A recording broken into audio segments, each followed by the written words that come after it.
तिला पाणी सुरू झालं आणि तिला ऍडमिट करावं लागलं.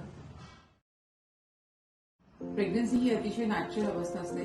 अर्थात त्याच्यामध्ये आपल्याला काळजी घ्यायची असते. माझ्याकडे एक पेशंट होती, चेकअपला यायची पण नियमित येत नसायची. तिला मी कॅल्शियम आयर्न योग्य आहार हे सगळं लिहून दिलं होतं, पण ती कधी घेत नव्हती. नंतर मध्ये ती 2-3 महिने आलीच नाही आणि एकदम 7.5 महिने झाले असताना आली. तिला पाणी सुरू झालं आणि तिला ऍडमिट करावं लागलं. तिचं हिमोग्लोबिन तेव्हा खूप कमी झालं होतं, बाळाची वाढही कमी झाली होती. आम्हाला सिझर करावं लागलं आणि बाळ वय पण कमी होतं आणि वजन पण कमी होतं आणि बाळाला आम्हाला शेवटी इन्क्युबेटरमध्ये ठेवावं लागलं. तिलाही आम्हाला ब्लड द्यावं लागलं. दोघंही नंतर चांगले झाले.